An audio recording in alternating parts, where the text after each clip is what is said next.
we've got a bunch of like video game news and video game related things we want to talk about later. But until we get to that, we'll talk about what we've been up to over the last year. You already done with your first drink. We were still in the intro, and he's already pouring a second drink. It's been a long day, hasn't it?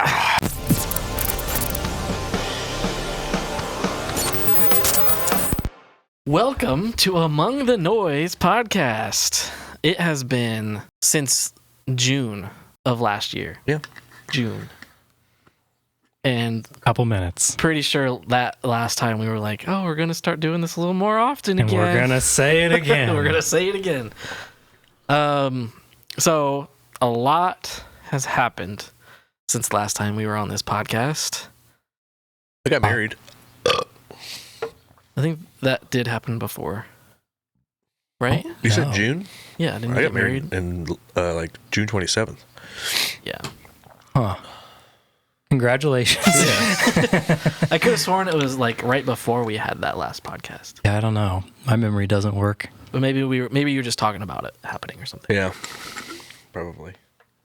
I don't know. But yeah, we are back. We've got a bunch of like video game news and video game related things we want to talk about later. But until we get to that, we'll talk about what we've been up to over the last year. You already done with your first drink. There was like half of it left. Pouring a drink into something with a lid, I feel like that defeats the purpose of only having lids in the studio. No, as long as it's not about that. It's about me putting it down and then turning this way, and then my elbow going tink. Yeah. I'll do that today. Yeah. I have yet to do it. Fingers crossed. So we were still in the intro, and he's already pouring a second drink. It's been a long day, hasn't it? It's already 7:30. Yeah, so I don't know, David, do you want to start with what you've been up to? Since June. It's literally like almost a whole year. Yeah. What's funny is it feels like so much has happened, but it's just been a handful of like big things and just generally staying busy with life for me. Same. It's like my schedule's already busy, so when you throw other things into it, it feels like chaos. But my wife and I bought a new house, and we are finishing up a recording studio in the basement. Mm-hmm. And it is so close to being ready. I'm excited. I'm so pumped. I've got the rooms done, both rooms. Maybe some acoustical work needs to be done in the mixing room, more likely than in the drum room or just the tracking room. Yeah. But we'll hopefully use that studio, the studio in my basement, for Among the Noise podcasts moving forward. And we do hope to get more consistent. But anyways, really hoping to use the studio for session work. What did you just say? I got distracted for a second. Just talking about how, hopefully we'll be using that studio for Among the Noise. I was going to cut in and podcast. say that anyways. Yeah. Yeah. We'll be moving to that studio eventually. Yeah. And kind of almost was ready for this one, but not really. It would have been stressful in pushing it. Yeah. But I would have been sitting in the corner just drinking, being like, toodaloo. But yeah, the main goal for me and my personal life with the studios, one, just to be able to track drums for Winona Avenue, my band. But I also want to be able to hire myself out to do session work, so writing and tracking drums for other artists. And I could probably start tracking drums today. It's that ready. But who knows how long it's going to take to get things really dialed in. Yeah, it's going to take... I mean, it's probably never going to stop. No, it'll always be a little bit of a work in progress, I would think. But yeah, I've got... for as far as the tracking room, because the mixing room needs more work than the tracking room. Mm-hmm. Tracking room, as far as I can tell, unless we don't like what we're hearing, is done. It's ready. I've got mics on the drums, cables run into the preamps and interfaces. I have not plugged anything into the interface. So like I still have to, there's still settings that I need to do, and there's been no tinkering, and I'm not gonna play drums into a mic until you're there to hear it with me is the plan. Okay. I need to, depending on how life goes and when you can get over there, I may do like a line check just to make sure like I've actually got everything working. I may tinker with some settings, but like the first time I hit a drum, I kind of want you to be there. Okay, I'm there. Just let me know. So when you record there, are you going to be the kind of studio that has a set specific drums for people to be like, okay, you can come and rent the space, but you got to use these drums kind of person? Or is it going to be a case-by-case thing? I just thought of that question. I don't know why. No, it's a good question. So it'll be, the main goal and idea will be me doing session work remotely. Part of that being because like I'm not in Nashville or LA or New York. But I'm sure there's going to be tons of opportunities where people want to come in, they want to have their own drummer play, or they want to be in the studio while I'm tracking, and that'll be a thing. And then as far as your question specifically, someone would need to give me a good reason why they don't want to use the kit that's in the studio, because I would imagine that we're going to have things just super dialed in.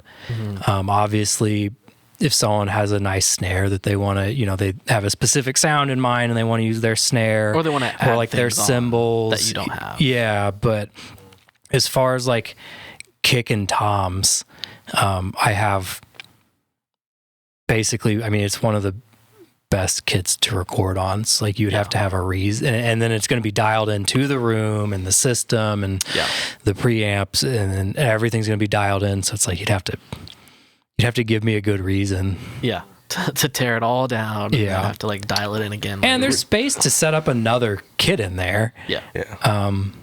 But again, just why would you? We're going to have to play around with, I mean, even just tuning a drum, much less like setting everything up, miking everything. The reason I asked that was mainly just because I recently rewatched a recording of Under Oath in the studio doing drums, and Aaron Gillespie has always been one of my favorite drummers, and he would always like come up with some kind of strange new sound for his drums. And he said, what did he say? He said something weird. He's like, the drums are out of tune, but that's how we want it. And I was just like, interesting. Okay, cool. So I don't know. Yeah. That question popped into my mind. That would be a good reason in my mind. Like if it's for like It's a like creative slamming the drums. reason, and it probably wouldn't be for like the entire album or song or whatever. Like, it might be for like a specific portion breakdown, of it. yeah. Like breakdown. Yeah. I think to start, people will be working with me for one of two reasons. And reason number one will be because they can get a really quality drum track written and recorded for very cheap. That's going to be the main reason starting off. And I would say then moving on from there, as I grow, if things are going well, it'll probably be like, well, he has the specific sound that we're going for already. Like if you've got a big budget and you're experimenting and you're an A-list band, you're going to one of the major studios. Nashville, LA, or you know of somewhere that has a very specific sound. And it's like, this is what I want. I'm going to go to David to track for this song or this album or whatever. And maybe I'll branch out from there. Step one is just going to be getting a couple different snares. I have a very versatile snare right now. But I'm definitely going to want to get probably minimum 2 more, and then again, hopefully get those all dialed in. So like I kind of know how to get the certain sounds from each drum. Yeah. Yeah, I mean, I feel like that would all, I know next to nothing about it. Same. But I feel like every recording producer or mixer or whatever has their own style, and that's why, like Reliant K goes to Townsend all the time, or used to. I don't know if they do anymore. I'm sure. I think I saw that he was like touring with them not that horribly long ago. They haven't released new music in 10 years, so yeah. I mean, they're all in their 40s and 50s now, but anyway, yeah. I feel like once you find your own sound, it's going to be easier, or your own label, or not genre, like my flavor. Own lane, kind of. Yeah, your own flavor of stuff, and people will be like, "Oh yeah, let's go to David for that." Yeah, oddly enough, I've actually listened to a couple of podcasts with Aaron Gillespie, and one of them had another member of the band. I don't remember which one. Spencer Chamberlain. They're really interesting. I mean, everything from... They're very interesting people. Yeah, they're... Yeah, but like everything from like them kind of talking about like faith background all the way to just like music and like life problems and stuff. They're a good podcast. Yeah, I listen to pretty much anything that they show up on. Yeah. It seems like they're doing more recently. They must be releasing new music or something. They just released a new album last year. Yeah, they're probably watching stuff from that. Yeah, is probably what it's been. Ever since they got back together, I think they took a hiatus again, and then they started pumping out albums after they came back. I think I just fell into the interviews with him just because of like my feed has drummers in it a lot. Yeah, so I mean he's by far my favorite drummer. Yeah, I feel like he definitely was one of the breakthrough artists of being a great drummer and a great singer. Mm-hmm. Well, I mean, just having such a niche and being so good at it. For how intricate their drums are. Yeah. And him being able to sing with those drums is absolutely mind-blowing. It's almost like trying to sing and do jazz drums at the same time. You're like, yeah. I don't understand. I can't hardly fart and drum at the same time. Yeah, like you see him do that, and then you look at like Skillet's drummer, Jen Ledger, like she usually just has like pretty simple things while she's like, well, I mean, it's hard to do, but it's like alternative Christian music, you're gonna find a niche and you're gonna stick to it, and Skillet's done that. Well, I'm just talking about skill of a drummer. From like if she's singing, she's either like 4 on the floor on the kick or doing like a exactly, which is still simple, not easy. No, it's not easy at all. Like, no, props to her. I'm sure especially she's doing better it night after night, same songs all the time. I mean, I'm sure she's got better at overtime. Or if you see a drummer like drumming and then they're like talking to like a drum tech or something while they're drumming, like if you're not a musician, be amazed. Yeah. Yeah. I mean, even as a musician, be amazed. Yeah. Like if I have something going wrong while I'm drumming, I just have to panic until the song ends. And then yeah. Back when I had crappy equipment with blank pages, like the stands for the floor tom, or, my tom 1 would just like fall automatically when I hit it too hard. I'm like, well, I'm not using that for the rest of the song. Makes you feel any better? We have not moved on from that kind of thing. Mm-hmm. Yeah, I'm sure that happens to lots of people. It used to happen all the time. I tried to buy, to save money, as a deputy doing deputy things, and bought like these really cheap cymbal stands off of like Amazon or something like that. But like I was going off the weight of them because I didn't want light stands that were like moving and tipping. So like, well, they're heavy. Like, yeah, they're cheap, but I'm sure they'll be fine. And it's like within a couple of weeks, like the piece that holds the cymbal is like falling off, like the whole cymbal falls off the stand with it. And it's like, well, now I got to spend even more money to do it the right way. And then you see inside of it, the little gear that's been holding up your $200 cymbal is like this big. It's got a banana peel inside of it. Plastic. Keeping everything together. Yeah. But that's basically the main thing going on with my life. Yeah. Anyways, so let's get back to that. I don't think you mentioned your house already had the studio in it before, and then they I don't know if you wanted to tell that story. Yeah, I mean, so to back up to kind of how it all happened, we were living in a 970 square foot home, and it was the best first home my wife and I could have asked for. Oh yeah, great house. But very small, and so it was time to one day we're going to start having kids, but even before that, it's just like, man, it would be nice to be able to like do things other than just live here. Yeah. Which, super thankful that I was able to live there, and I bought it at a perfect time, and bought the house during COVID, and then a year later it was worth like $40,000 more. And it's like, had I waited a year to buy a house, could I have bought a house? And Probably not.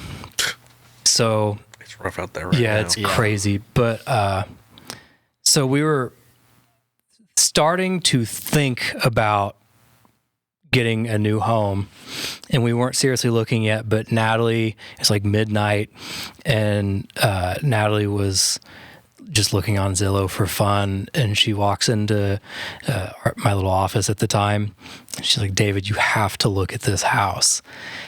And she gives me her phone, and the first thing I see is how much it costs, and I was like, no. But then I scroll through it, and yeah, they had already had a commercial recording studio set up in the basement. And it had all kinds of other stuff that like our dream house would have had. Yeah. It's a really nice house. Yeah. Like plenty of space to grow. Yeah. Beautiful in-ground pool that is probably going to make me pull my hair out whenever it's that time of the year. Neighborhood. Yeah. That's You'll get used to it. But I'm going to love it. And just like room to start a family. And so yeah, literally just a dream house. And then the fact that it had the studio in it, although the transaction was messy, we were supposed to get like all the acoustic treatment and some of the stuff that was in the studio. Obviously I knew I'd be bringing my own equipment in. But there's this keyword in realty: if something is affixed to the wall, then you have to put it in a contract to exclude it from the sale. So like a TV mount.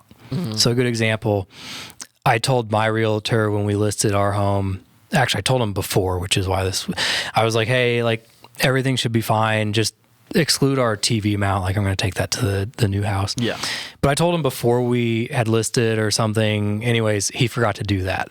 And so I kind of wanted to leave it at this point because I'm so tired. Like had I taken the TV mount, I would have needed to patch the wall and paint, and I didn't want to deal with that anyway. So it worked out. But because we didn't exclude a TV mount, it's affixed to the wall, so it has to stay, contractually speaking.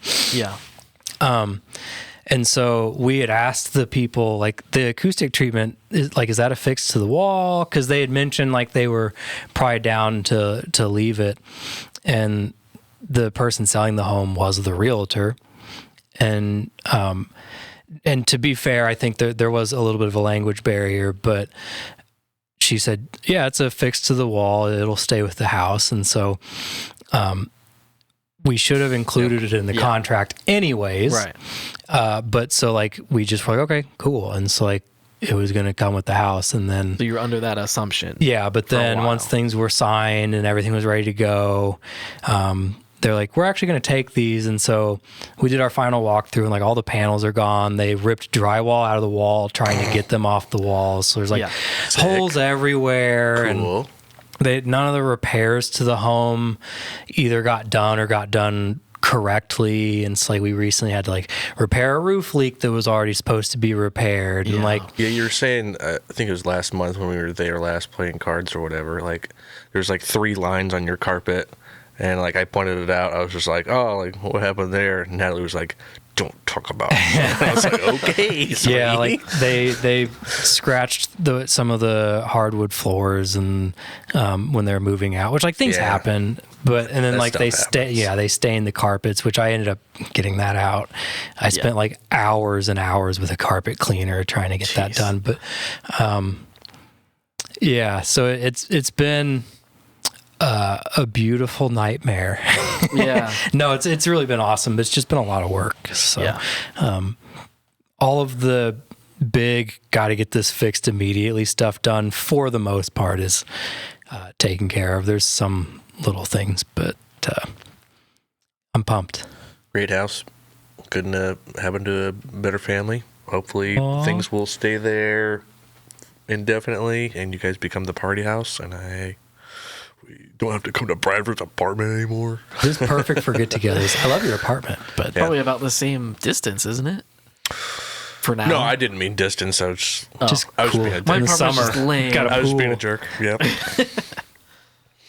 Although, I mean, But potentially you're going to move eventually, right? So who knows where you'll end up. Depends on how long my parents live. I don't know. But That would be no, nice if you could just take that house. we're thinking. Tell me about it. I'm thinking about killing him. No. Erase that. No. I don't know what we'll do. We've talked about living in Lebanon, so we're like a fourth of the way to Chicago, so we're closer to the boys. But then we've also thought about just taking the boys when they get in the middle school. And I was just like, no, well, if that Like happens, kidnapping them, or well, no, they wouldn't be kidnapping them for mine. No. But no, I don't know. We'll see what happens with that. We're just kind of up in the air. We're not too stressed about it. I mean, our parents are great, so Yeah. I mean, we're not worried. I'm sure my parents were like, "Get the fuck out," but I don't know about that. I well, mean, maybe your dad, but well, feel like my your mom my would- dad could live alone in Your the mom would mountains miss you if guys a like crazy. TV worked, and that's it. yes, me and Dennis have a lot in common. Yeah, he could stay there and just sit on his couch all day long. As long as the sports channel worked, he'd be fine. I caught him watching tennis the other day. I was like, "You gotta stop." It's that I know time you of the love year. sports, but you gotta stop. But anyway, yeah. yeah. My turn. Yeah. Okay. I mean, I guess you already kind of Drifting said. into that. Yeah. Got married. Beautiful, wonderful wife, Rachel. She has a son, Ethan, who I call mine now. Moved in with my parents just because money. Well, she was in school at the time for cosmetology, and now she's going through the process. And I didn't realize how big of a multi-level marketing scheme cosmetology is, because you work at a salon, you think, oh yeah, I'm just gonna get clients, I get a percentage, the other percentage goes to the wherever I'm at, blah blah blah, or if I have to rent a booth, blah blah blah. No, I think that is You go how there. it works you go to no, it's not. at a lot of places. It's not. Apparently, it's not. But she went to school, and like a lot of the salons in the area in Indiana went to the school. It's I won't mention the name, but it's a fairly big school.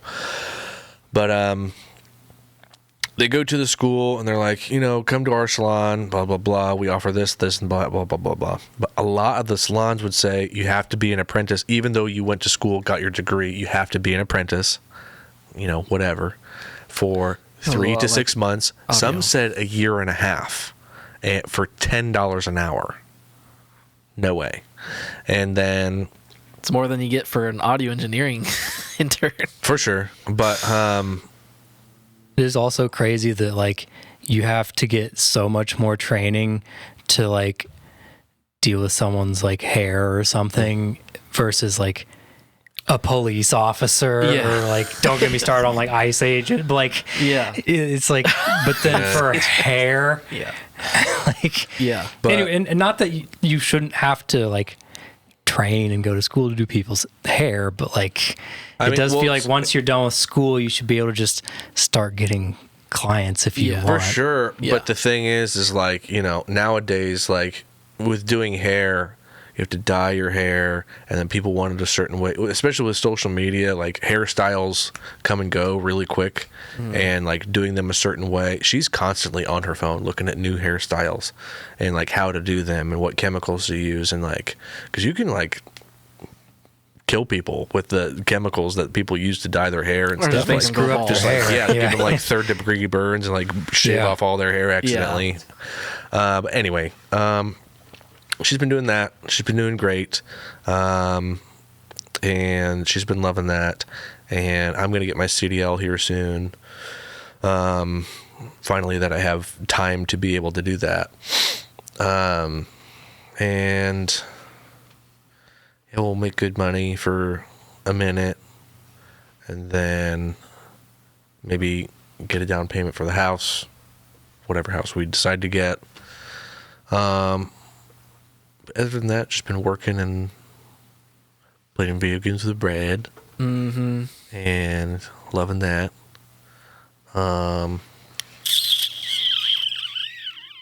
Make that noise closer to the mic, please. Yeah, that's it.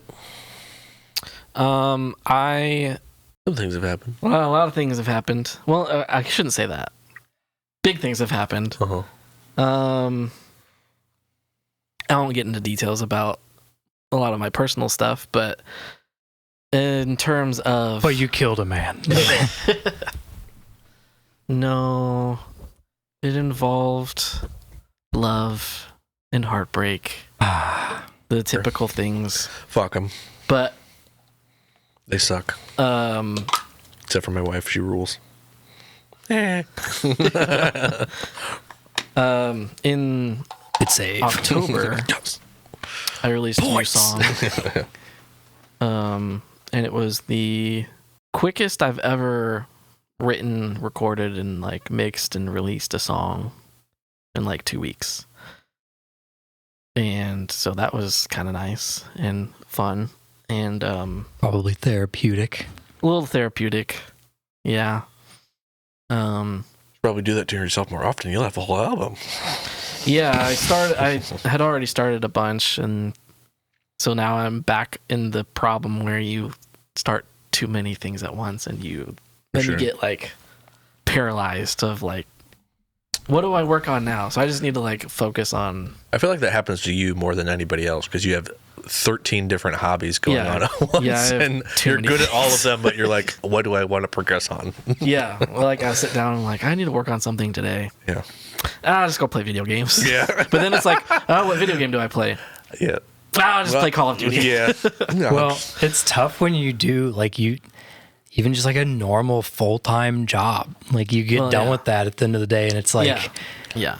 You're drained. It doesn't matter what you do. You're going to come home. You're either going to be physically drained, mentally drained, emotionally drained, or a combination of those. Exactly. So it's like, yeah. So then I get a Saturday, and then I'm like, that's when it's all like, I have too many options. and it's like you sleep in on the Saturday, and then like by the time you're actually feeling like you can be productive, it's noon, and it's like, exactly. well, now what do I want to You do? have nothing else to do the rest of the day. Gotta wait till my next jerk off at the end of the Until day. I feel better now. But Yeah. and then you play the video game, and then everybody and their mom is better than you because they've been playing all day, and they quit their job just to play that video game to try to get famous, and then you get angry and you go to bed mad. Yeah. I gotta take a melatonin just so I'm not angry. Yeah. So I can actually sleep. You gotta jerk off again so you go to sleep.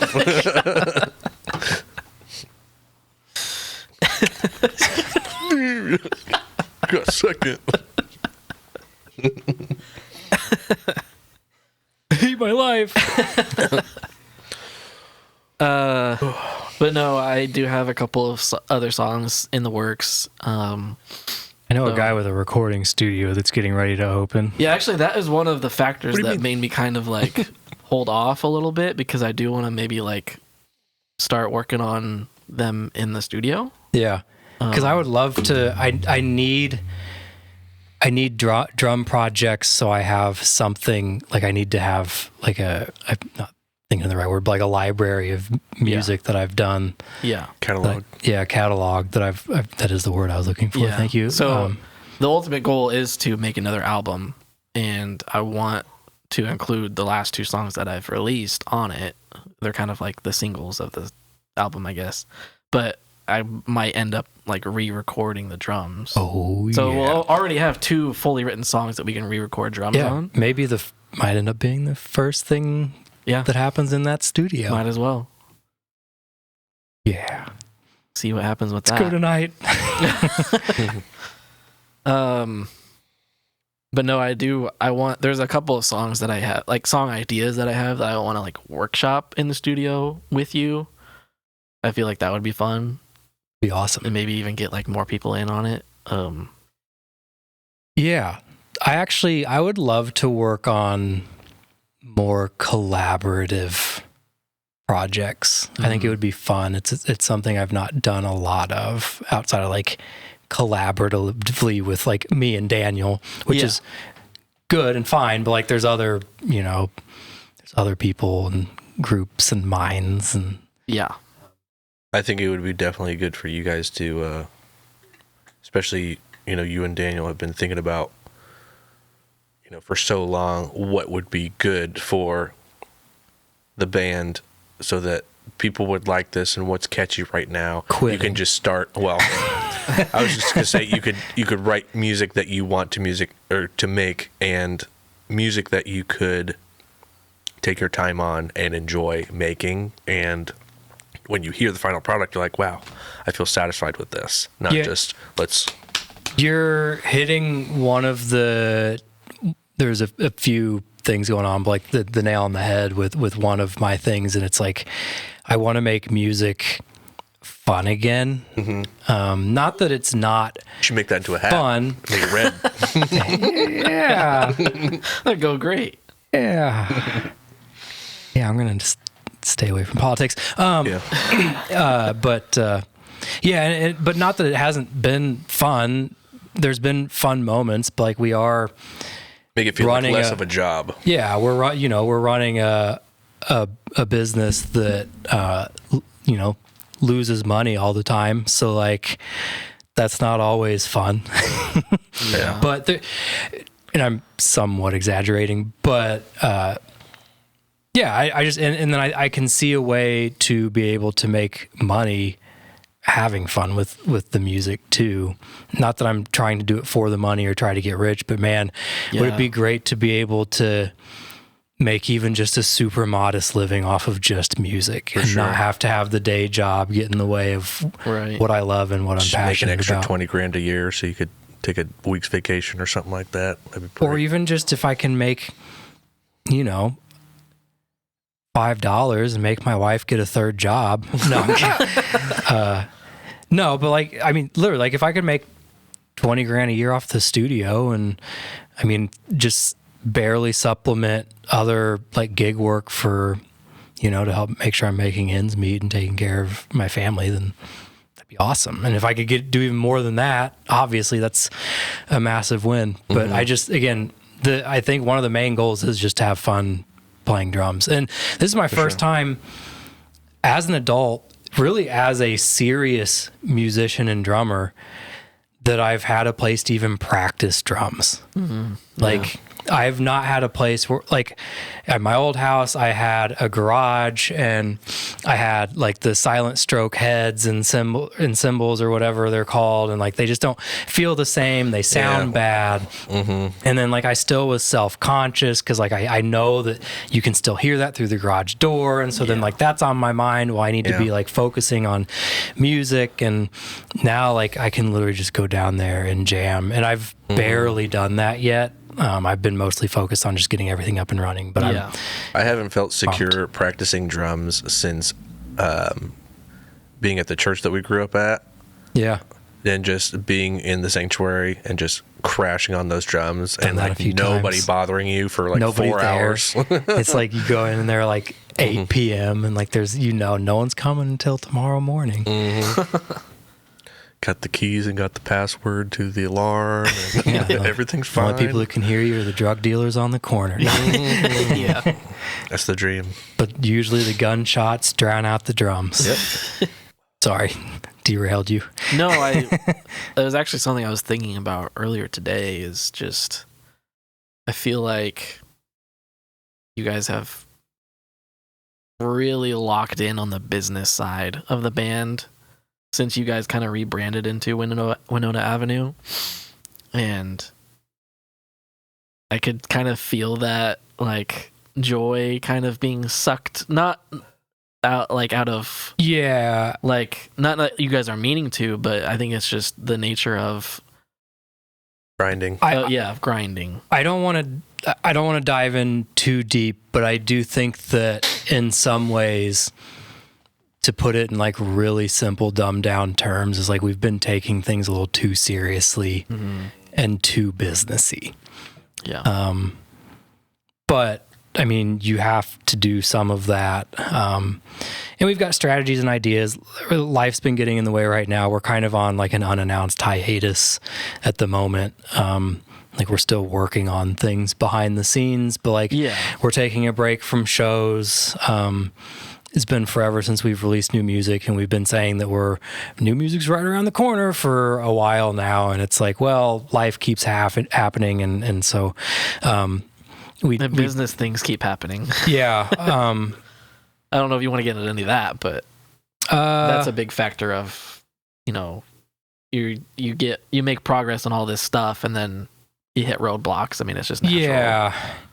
Well, that's for anything, and you guys are fiercely independent with your band, so that's like super hard for you because you guys are your own managers, you guys are your own tour managers, you guys are your own producers, you guys are the band, the talent. That's a lot of hats to wear. All of that is on two guys that and then have lives. What Brad's hinting at that I'll touch briefly is then when we do, obviously we can't actually do everything. We're not good at everything. Right. It's like lately, anytime we've sent something out or trusted someone else with a project, every time without fail, there's some kind of delay or a cancellation or reschedule or something gets messed up. And it's like, right now we're paying a significant amount of time and money to correct a project that should have already been released by now, and it's like that sucks. And it was some of what went wrong was in our control, and things happen, and we're not mad at anybody about any of it, but it's not like it's just been, like there was this one thing that got delayed for a couple months. So, but it's like, well, this got delayed by 4 months, and that, so we had to push this back 4 months. But then when it came time for that, they're like, actually, we can't do this. And so then, it takes us 3 months to find someone else and get on their calendar. And it's, some of it's just finding the right people to work with. And some of it is this stuff just happens. And some of it, having a studio where we can do our own stuff will fix some problems. So definitely help. But if nothing else, again, I just want to make music fun. So that's how it should be. Yep. Yeah. Yep. So I'm excited. Be the talent again. I've never been that. we hire that work out. Yeah. So I'm excited to hopefully get some of my music started in the studio and stuff. Yeah, that'd be fun to listen to. Other than that, be fun to hopefully be a part of. Yeah, I think it'll be a lot of fun. Talk about video games. Well, I was going to talk about the Star Wars podcast. That was the other thing that I've been working on. Since June, we had honestly kind of a slow, like the last half of the year, and I guess the first couple months of this year have been slow with Star Wars news, but I mean, we've had pretty successful episodes since then, so that's still been going, but this year is going to be big. I think just because we finally have a movie coming out, and then we've got a couple shows coming out, so it's going to be ramping up here in the next month. So I'm excited for that. Have you seen, because this is overlap with like my space nerd video games. I think it's I hope I'm not misremembering or misspeaking, but I think it's a Star Wars mod for the game. I think it's X4 Foundations. Have you seen anything about that? Mm-mm. I saw it looks in Star Wars mod for Starfield. Yeah, that one looks that cool. looks sick.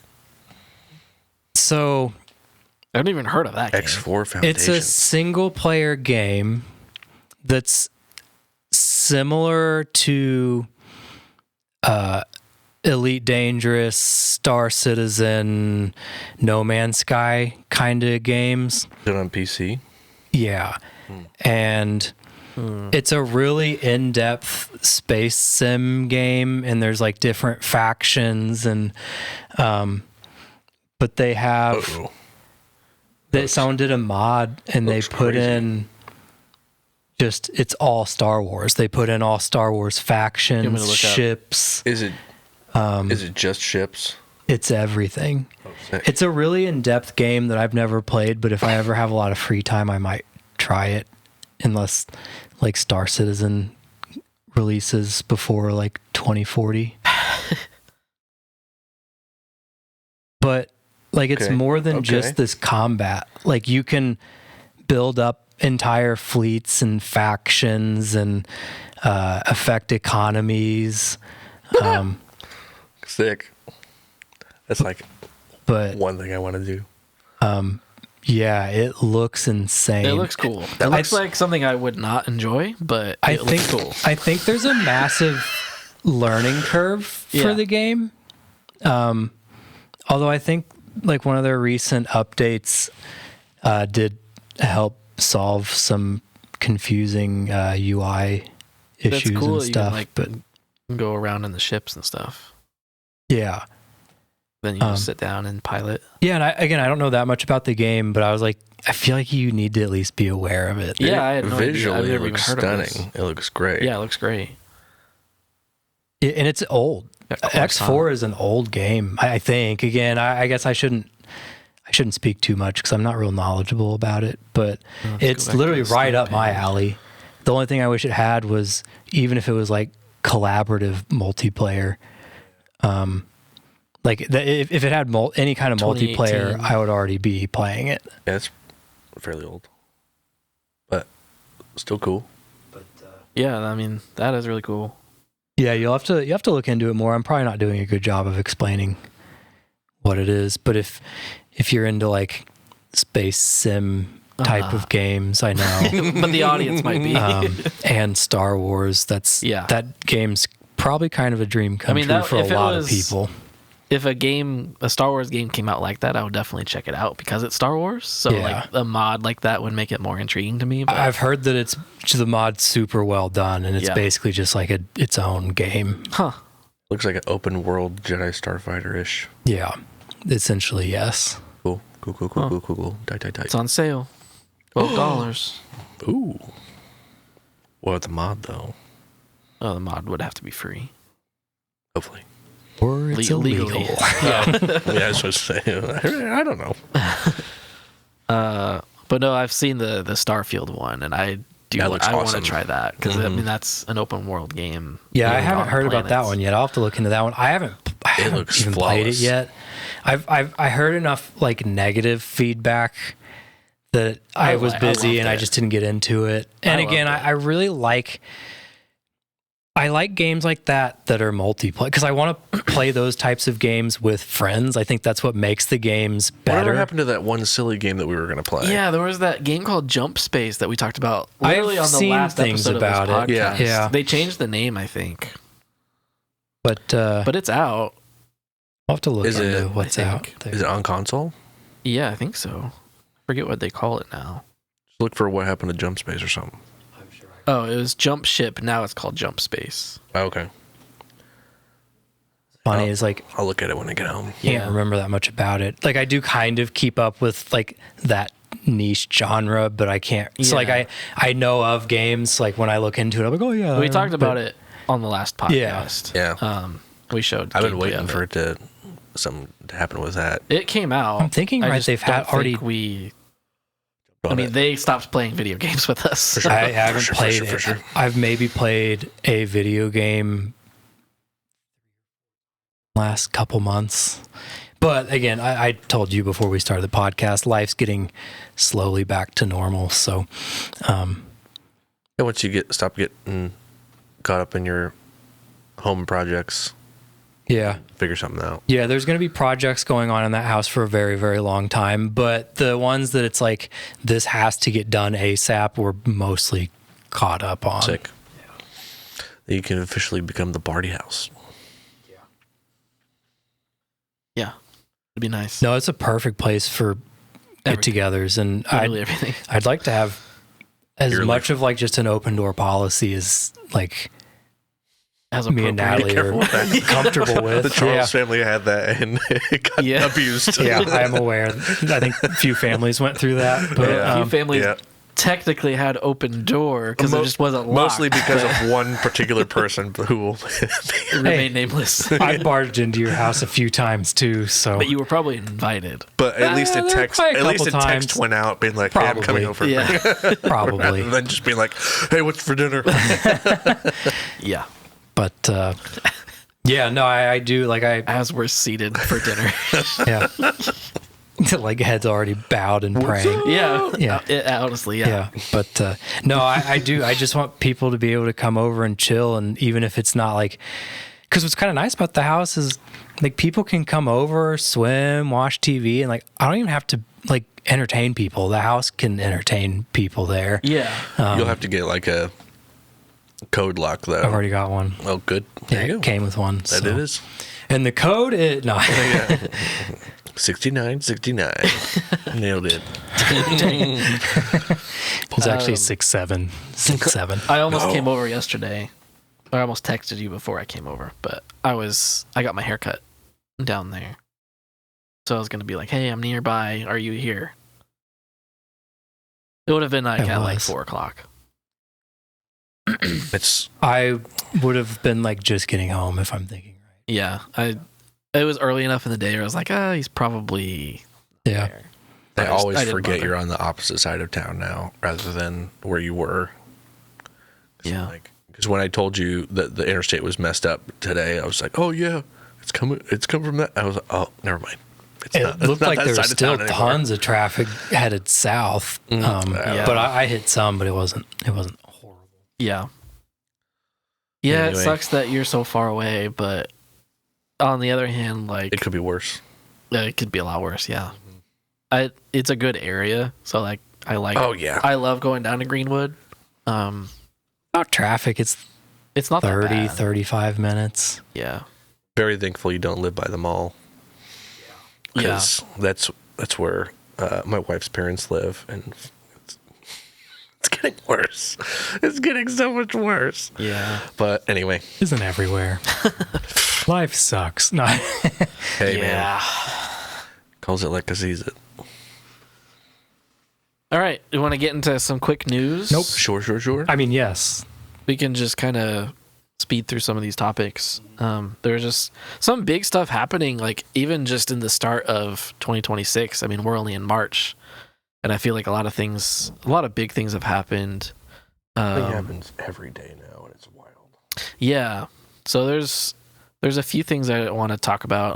The main topic is the DLSS 5 fiasco that's been going on. I don't know, David, if you saw anything about this, but basically NVIDIA has released their AI upscaling technology version 5. I actually think I just saw something about this today. Yeah, and Oddly enough, I don't know, like this is not in my lane at all. well, it's a pretty big deal. So basically what DLSS has previously done is it just upscales. So it just takes like a 1080p image and then upscales it to like 4K. And I'd seen that it was doing a good job with it. Yeah, it's from always what I done. had seen. It's always done really well. AMD has one. But then the AI will add more stuff to it, to like a video game or whatever, and you're like, It'll like So Yeah, but as that kind of thing gets better, though, it's also like eventually video game designers are going to be able to get away with not even having great graphics. It's, I mean, well, the problem is it's changing like the kind of like the whole design of the game. So like I'll bring up the it article makes here. it look There's a creepy. comparison here. Yeah. This image. So the one on the left. Normal. No, the video one games. on the left is where it's on. Oh. And this is what it originally looked like. goodness. I think I've actually seen maybe even this photo. Like it looks like a completely different It person. looks like ChatGPT AI generated. And this weird is like stuff. happening in real time. Like as you're playing a game. So like if an actress is like being portrayed, the DLSS upscaling can completely change it to look like a completely different person. So then like how does that person get paid for not like they're not being portrayed anymore? Yeah. You know? Yeah. I don't think that's the case. Motion here, capture will be a but- weird thing. And also, it'll also bring up the issue of if that actor or actress dies and the video game or show keeps going on, what's going to happen? I mean, they're already doing it with Val Kilmer. He's going to be in a new movie, and he's been dead for like 5 years. And his family signed off on it, and it's okay, quote unquote. Nobody's going to get sued or whatever. I mean, yeah, if they sign off on it, then it's just, there's nothing that can be done. But yeah, it's just because just the family signs off on it doesn't make it okay. Well, the broader, yes.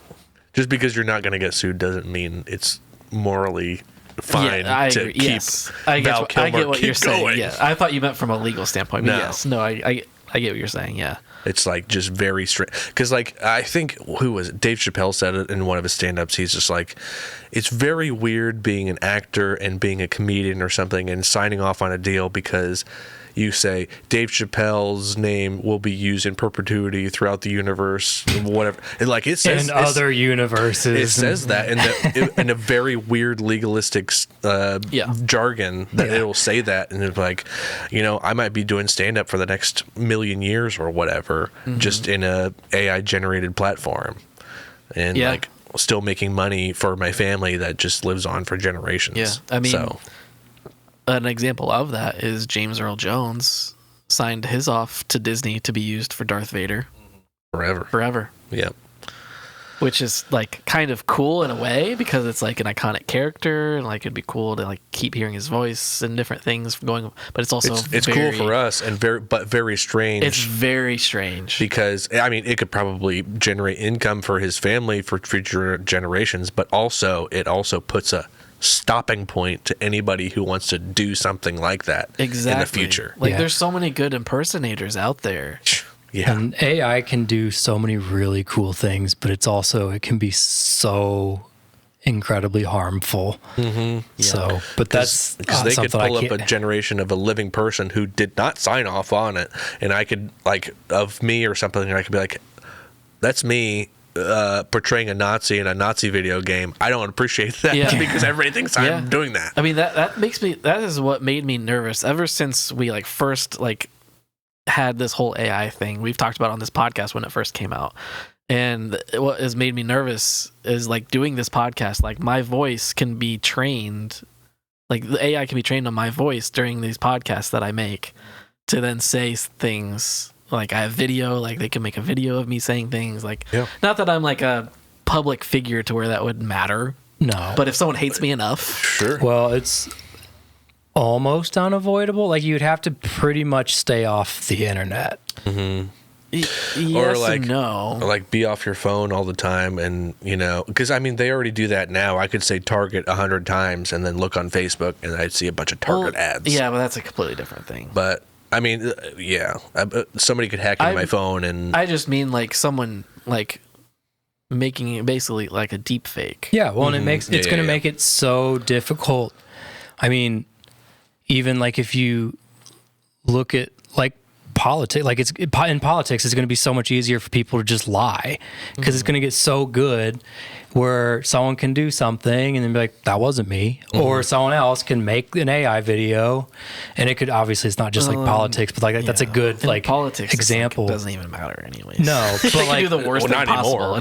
No, not at all. But it's a good, it gives a good thing to think of I can see how this could be for sure misused. Yeah. But it's something that I've thought about, just or even personal lives, don't let someone else's, what's the saying, don't let somebody else's boyfriend get in the way of your wife, and so then you make an AI video of this guy cheating on the girl that you want to be with. It could be anything. Yeah.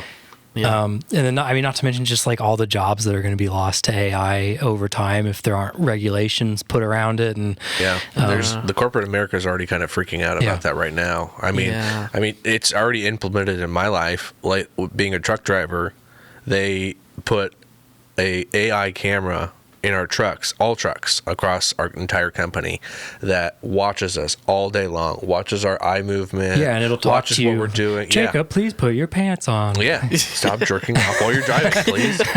But it'll yell at me, if I look away, if I drop something, I drop my sunglasses or something, for example, I'll lean down and I'll grab my sunglasses and it'll say, distracted. And I'm like, yeah, I'm familiar with those. Yeah, they yell at us all the time, and it pisses me off. I'm in a truck right now that doesn't have those right now, so I'm very happy. Yeah. I think what you were saying is jobs being replaced is yes, for like the like very like recent future, or like the near future. The near future, I think there's going to be a point where like, oh, things have to auto-correct eventually. Like, we should not have invested all this in AI because it kind of sucks. It's a bubble now. It's way less efficient than, because if we have to double check things, or we have to like redo things that the AI did wrong, you know. Well, I've heard so much more that and more companies are like coming to that realization. Yeah. It's interesting. What was it? I haven't heard that. Apple or something, or they came out with a statement saying that they're moving away from AI because it's causing so many problems or something like that. Wasn't Apple. Well, with writing script or something like that, like which is supposed to be one of the things it's good at, like the AI intelligence or the whatever Apple Intelligence, whatever it's called, or something. Whenever you write something, the AI thing is gone now, or something. Or even when you turn it back on, it doesn't write for you like it's originally was planned to do. It took that away completely because it doesn't want to be. Apple doesn't want to be. Involved in something, you know, writing a manifesto for killing the president or something like that. Things, yeah. It was interesting. They walked away from that, but it's also I've also heard 1,000 times that it's a bubble because it's not generating income in any way. Yeah, that's from like an economy standpoint. It's not generating income, and Indiana just bought a $4 billion contract from BlackRock or whatever, so because they're building something downtown or whatever for AI, and we're all fucked anyway. Yeah, I don't know that much about the AI. Some of the stuff it does is awesome. It's cool. Yeah, I mean, I use it all the time. Yeah, I've seen you recently, like using it, even just. But what did I use it for recently? We were in the studio and we couldn't figure out how to do some stupid, simple task, and so. Yeah. I was using Gemini. Yeah. That's funny. Yeah. So in terms of this topic, I think they've kind of missed the mark here. So becomes too real.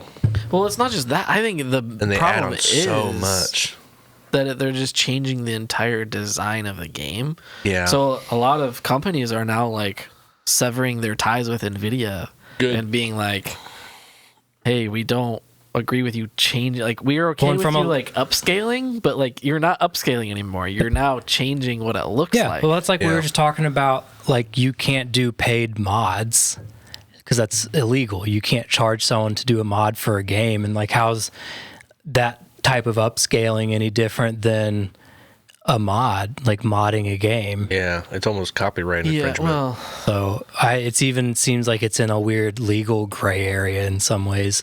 I'm not knowledgeable on the subject, but I never thought of it about that. Because like you can't just change someone else's art or their IP and then make money off of it.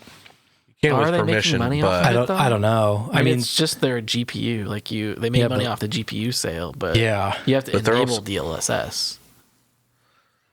I don't think they generate money from that, but I don't think they generate money from anything, to be quite honest with you. Oh, NVIDIA?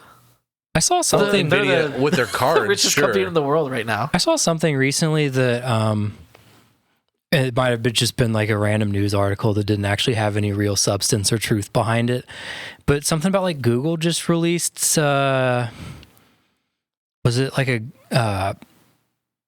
GPU or something that's supposed to be a lot better than anything like NVIDIA or anyone else has on the market? Am I crazy? No, NVIDIA is the biggest company in the world, but that's because they also control half of or all of the computer chips in the world or whatever. It's because of AI. They jumped to number one ever since AI took off because they're because they control like the computer chips of the world. So and that's why RAM costs, or graphics card costs $2,000. Yeah.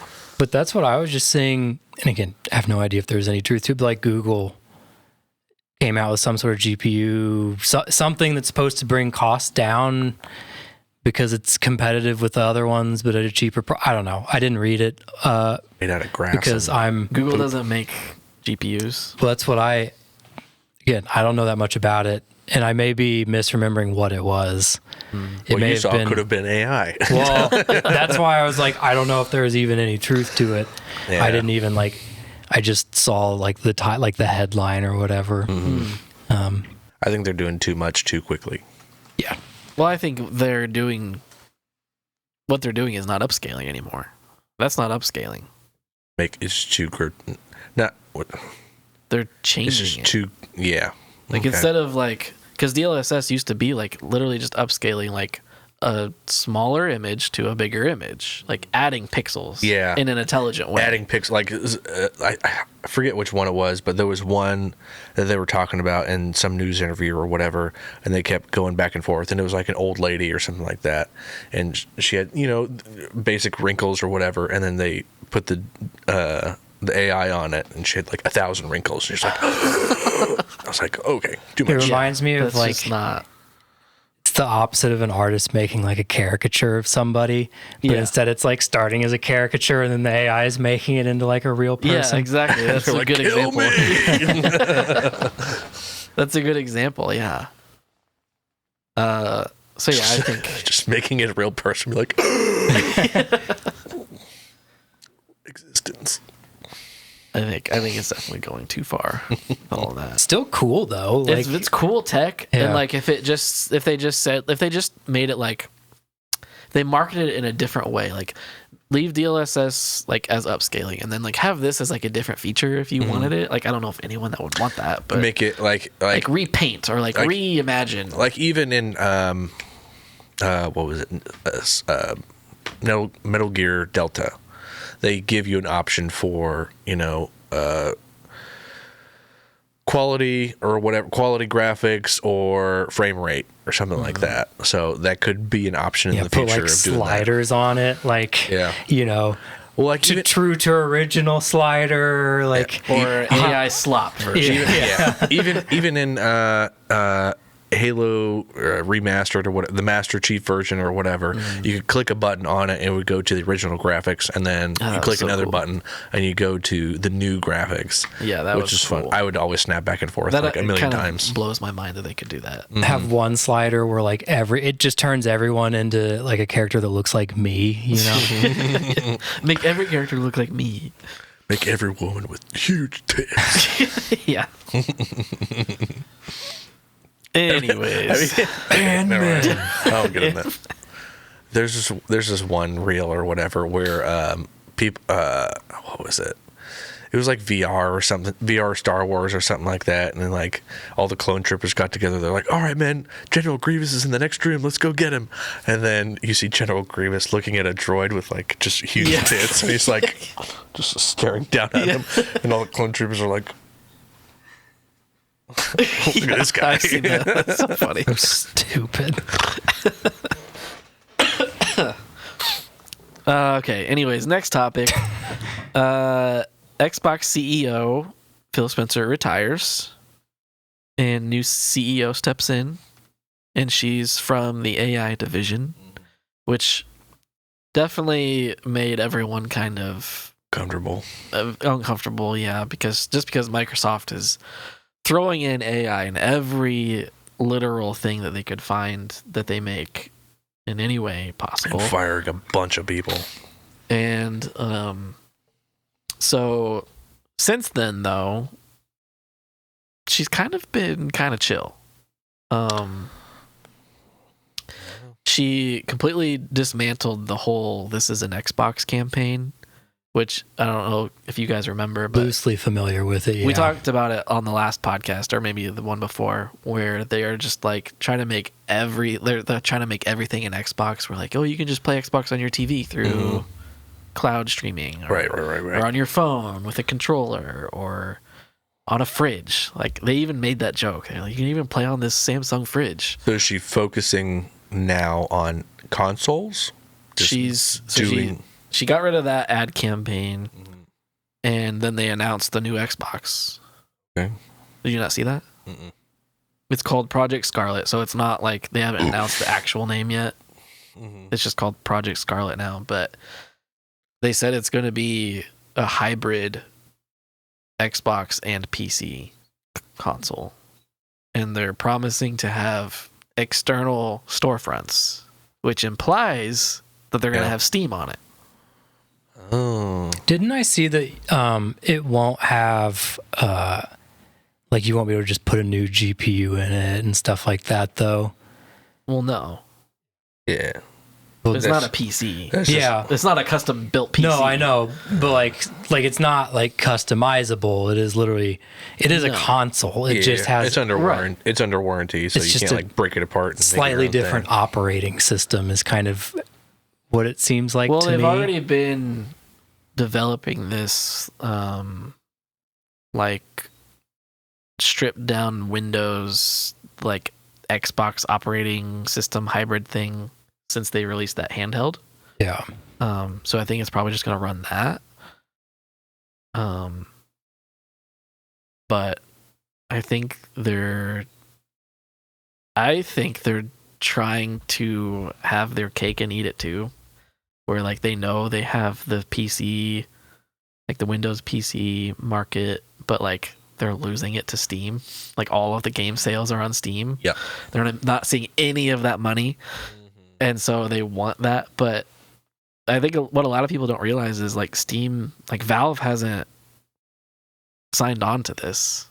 Yeah. And So they're trying to. I make don't think they will because they're coming Why out with would their own they? console.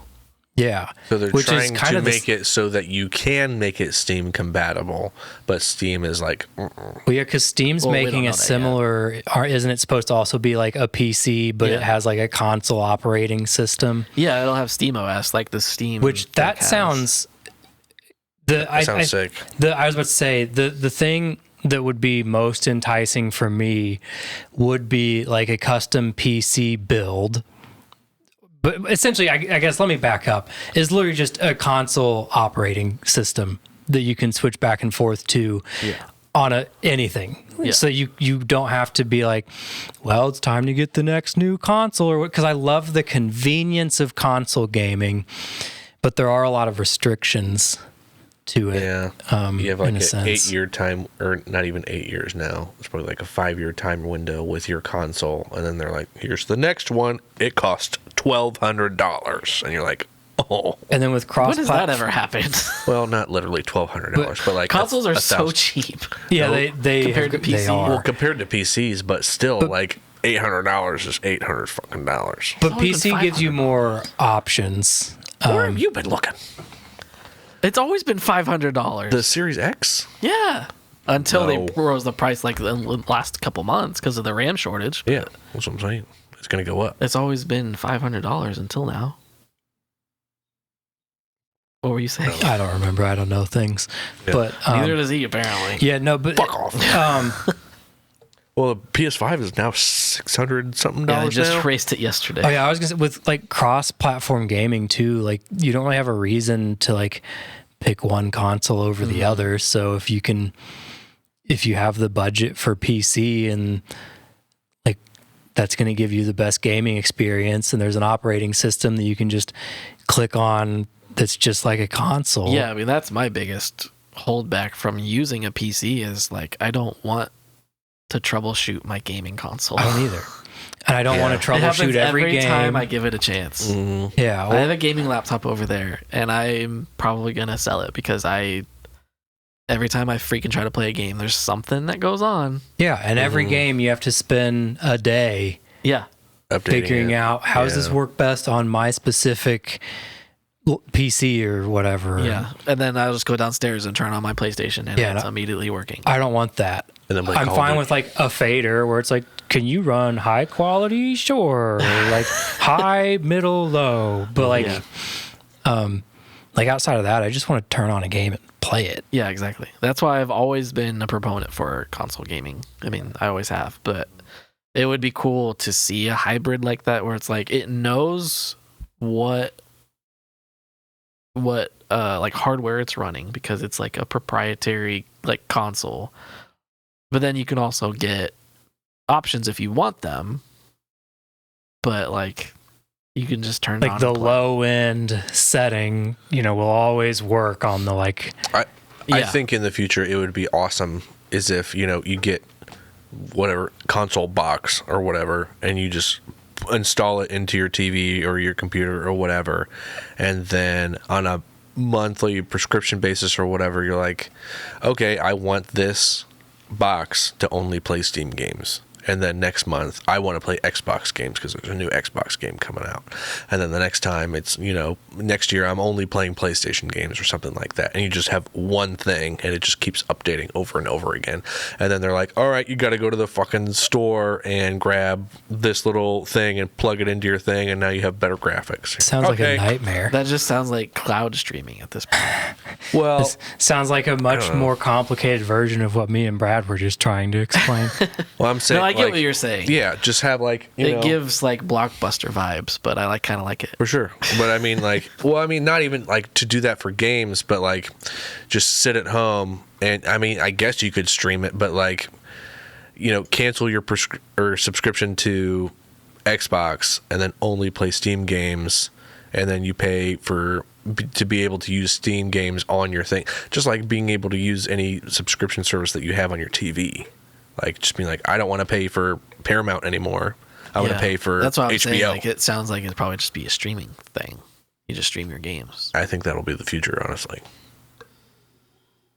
I refuse. Hardware is going to go out the window because NVIDIA and all them fuckers are going to put everything into AI, and it's all going to Internet blow around up. the world will have to get markedly better to make streaming games worth it. Yep. The latency. I was about to say, that's I don't even want to stream games now. No. It doesn't even feel like an option to me. I have great internet. I've done countless games on cloud streaming on Xbox. If it's a single player game in a very specific slow paced game, then I would maybe be willing to give it a shot. I'll say this: I've done that for non-multiplayer games. Multiplayer games, I don't think I could ever do that. I did it for Far Cry 5, seamless. Yeah. No problems at all. Yeah, that was also bad for that. 3 years ago. Yeah, it's probably gotten a little bit better since then. Yeah. But that depends on your internet too. I sit right next to my router. Yeah. Yeah. Miss having fiber. Pretty nice. Supposed to be coming back to my new, well, not coming back. It's supposed to be going to my new neighborhood eventually. Yeah. But with the Xbox thing, I don't have any problems with it. I mean, I haven't heard anything super crazy going on. Everybody and their mom who, stays in their basement and doesn't leave is a woman is running Xbox. She's good. We're cooked. I watch every time I go on Okay. I'll tell you guys off air. But there's this one specific guy who every time he something new changes, PS or PlayStation is cooked. We're screwed every time something new happens. There's this woman running Xbox and she's colored, click it. and it's dude, relax. Just because she ran something else and she's also a woman doesn't mean she doesn't understand these things. Yeah. She's probably really good at it, and you're just a dick. Yeah, she seems like she's going to be pretty good for Xbox. I mean, I think overall Xbox did pretty well under the last guy, Phil Spencer, but these last couple years, I don't think so. No. I think he really missed the mark with a lot of stuff. I think he got sick of being there. Or just, I think he missed the mark so many times that he's just I don't know what to do. I'm going to retire. Same, bro. He missed the mark so many times. Yeah. It was just within the last few years, I would say. Yeah. Just because gaming has changed so much. Just the past 10 years. Yeah.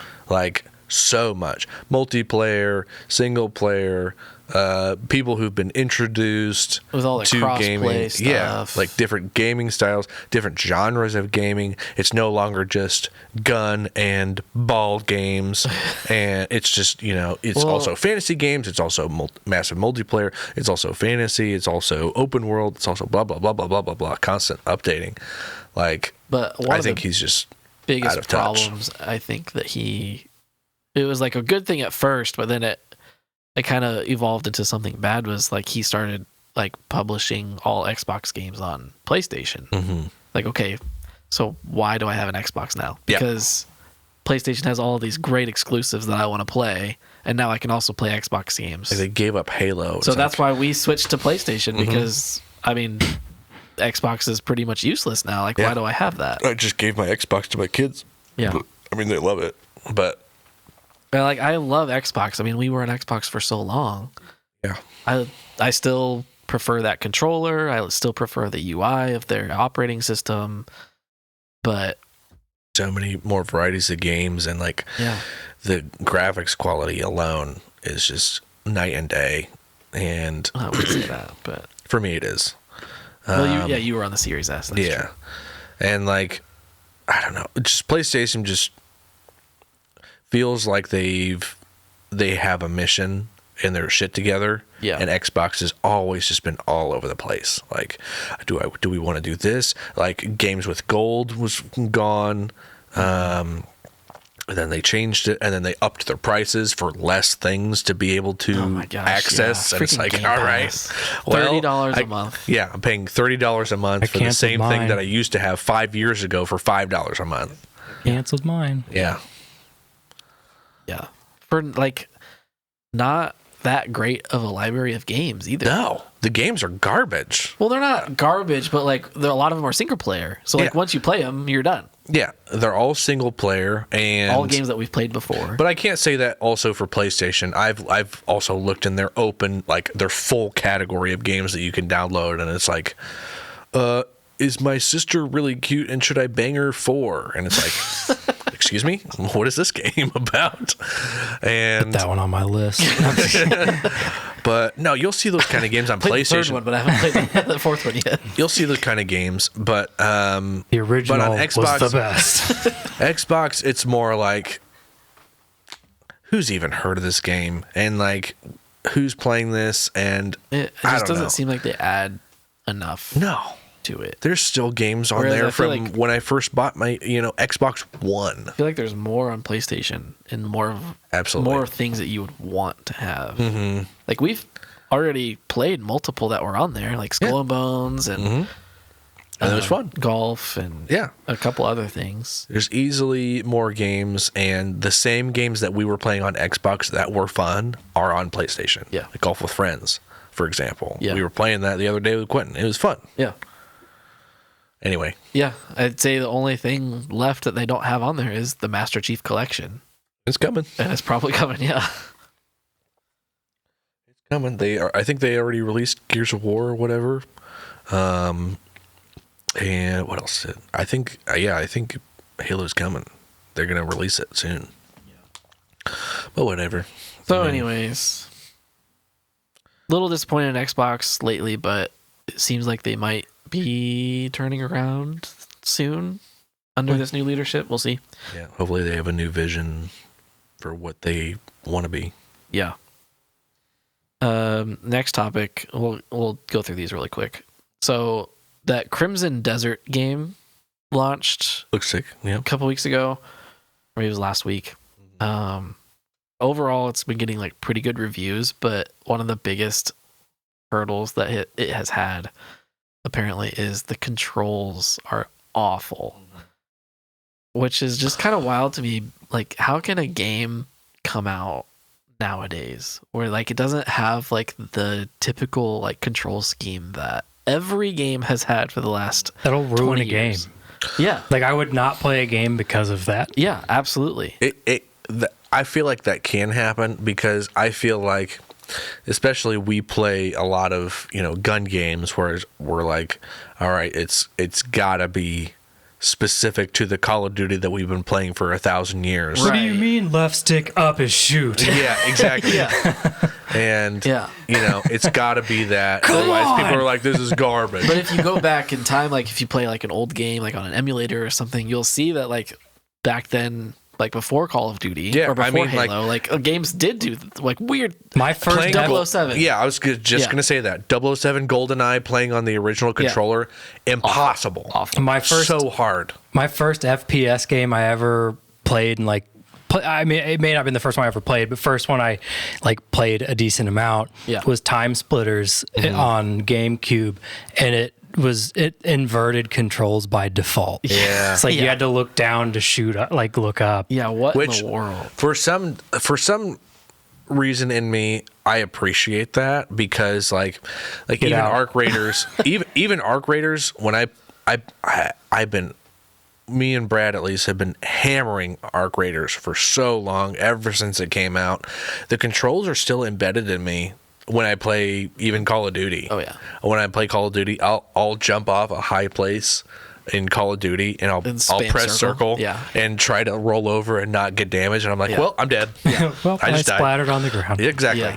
But, you know, like, I appreciate games that are like, that take the controller and make it their own so that they can change future generations for that. I haven't played better. Crimson Desert. If it's better for that, for sure. But let me show you this screenshot. Okay.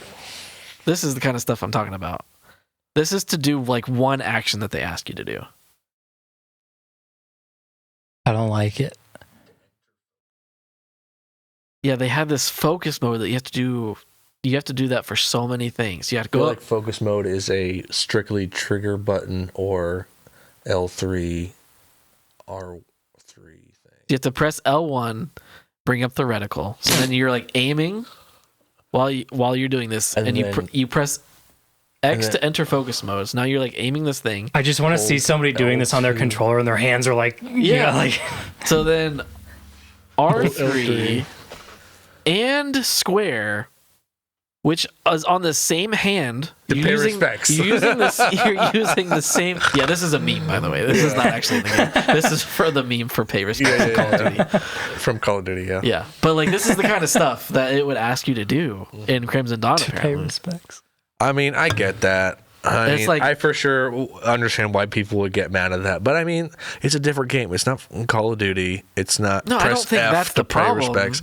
But also, yeah, I if you're doing understand. for one action, you have Yeah, to do yeah, like yeah. so many different actions to do that one sure. thing. Whereas a normal game, like this is like a third-person RPG, so I'm imagining like the newer Assassin's Creed games. Like Mm-hmm. you walk up to something and you hold square.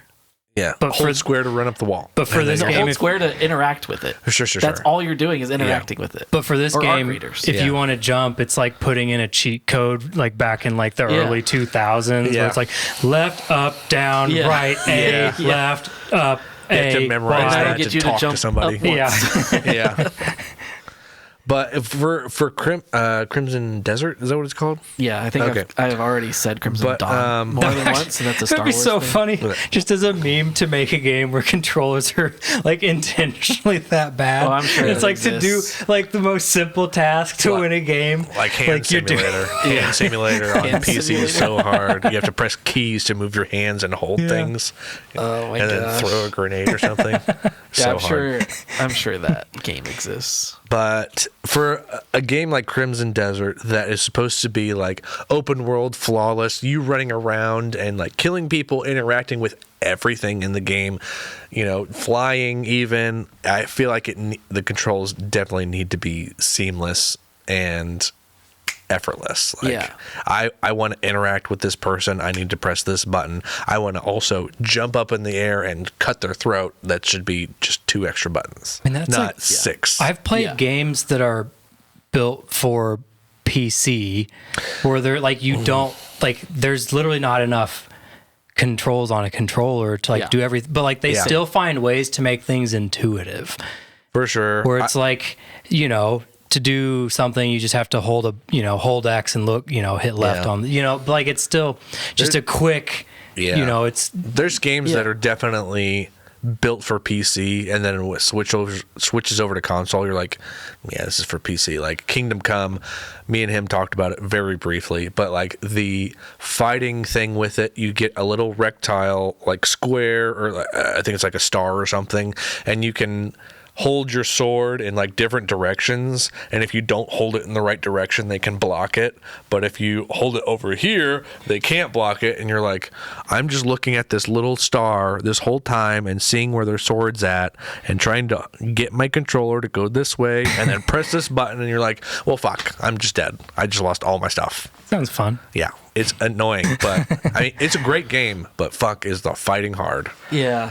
Well, I was also thinking of games that would they would get lazy with the menus, and the most recent one is Marathon, where You have to use the right stick to move around the little mouse cursor to interact with things in the menu, which in a game like Marathon, where it's like Arc Raiders, where it's an extraction shooter, you're in that menu constantly, and you're moving things around in your inventory. That sounds awful. It's terrible. And then like you probably have to adjust the mouse speed, and it's like if it's too fast, you can't hit what you want. If it's too slow, you're like getting shot at or something while you're trying to. And in those kind of menus, you're trying to get in and out of there really quick so you can get into the next match. And the icons for it, it's like, it could be a circle, and you're like, this is the ammo for the weapon that you want to use for this specific gun. And you're like, why is it a circle? Why is this ammo a circle? And then they're like, okay, here's the health thing. It's, it's in the shape of fire. And you're like, why? I don't know what that is. A lot of those icons in that game are the same, too. Yeah. And you're like, I don't know what that is. It's just all depending on a different color or, a different little pixel is just coming out of it just so ever so slightly. And it's a completely different thing. And that whole game is just an acid trip if you were inside of a computer. Ugh. I hate that I was going to save all that for our Marathon topic down here, but yes, that is a good summary of that. Marathon. Real quick, though. Screws my brain. Sorry. The last news topic, I just want to talk about Highguard real quick. Highguard was supposed to be like a multiplayer hero game. Yeah, kind of like an Overwatch knockoff game. Had a really weird the design was fine, but it was like steampunk medieval. It was like really weird. Sure. Didn't fit. It launched, and then 3 months later, it's already been shut down because it just flopped completely. Because on launch, all of the streamers were like, "This game sucks. I want to go play Arc Raiders." Well, that was it. Not necessarily. So the story behind it, I don't know if you read through my notes here, but I can. Well, I'm going to talk about it. You don't have to read. So the story behind it is it was supposed to be just like a shadow drop kind of launch where like no one knew anything about it. It's a small studio. It wasn't supposed to be like a big AAA game. Sure. And then, but every streamer and their mother started playing it. Well, it's because it showed up at the Game Awards, the grand finale reveal at the Game Awards. Oh no! Because Jeff Keighley, who was in charge of the Game Awards, paid them like $1 million because he really wanted to see it. He really wanted to play it. And he's like, okay, I'll give you $1 million to be the grand finale. So now everyone knows about your game. You got it. And you have all of this hype built around your game now that you weren't prepared for. And a very bad time because that's when Arc Raiders was like blowing up. Oh, yeah. So now all these eyes are on it. So now whenever they had their like big launch, I think some of like a lot of their servers were down because they weren't prepared for that many people. That almost makes me think that they were just sitting in the back with cigarettes, just like watching it all crash. And like, like riding down with the Titanic. Yeah. You gave me $1 million, you stupid idiot. I mean, that's not even that much for a business like that, though. For sure, I'm sure it costs like $5 million just to get it up and running and go on the awards. But for a marketing thing, like most people have to pay to be in the Game Awards announcements, but Jeff Keighley paid them. So like that's wild. And they weren't prepared for that much of like attention to it. And so it's like the Emmys paying an actor to be in there, and it's like supposed to be the reverse. You're supposed to pay like $500 to be nominated or something like that. Yeah. So I think a lot of the reasons why it kind of flopped was because they had so much attention on it initially that a lot of the servers couldn't keep up. So there was a lot of downtime. People were just like, okay, this game sucks because I can't even play it. Yeah. So then they would get refunds. But I mean, that happens to some games. It happened, 4 or 5 times in Xbox just last year alone. More recently. Yeah. I know of a PC game that had that happen, and the main reason it flopped was just because I don't remember the main, like they did something that like irritated some of the fan base, but then the game released and it's like a sandbox MMO type of game, and it relied entirely on like people being online playing it.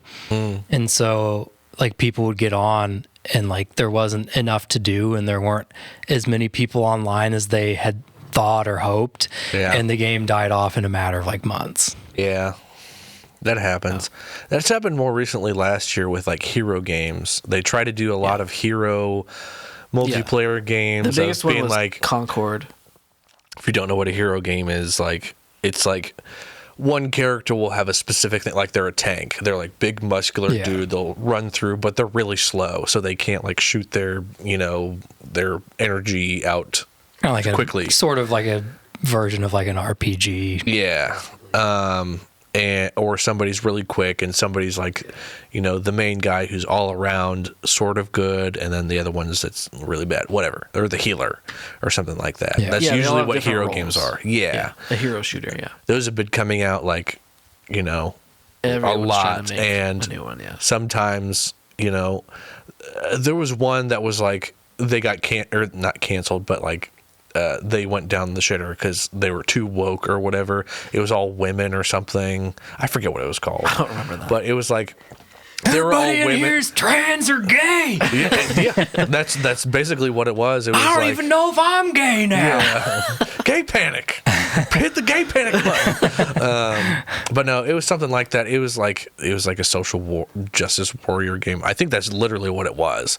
And like they were like, go to your school and make a ruckus, and everybody was like, this game is stupid. But I mean, that could also be a lie. But I've never heard of that. I think it was like a quick time reaction kind of game, not necessarily a hero game, but you picked your hero's journey that you went through, and they did a specific thing.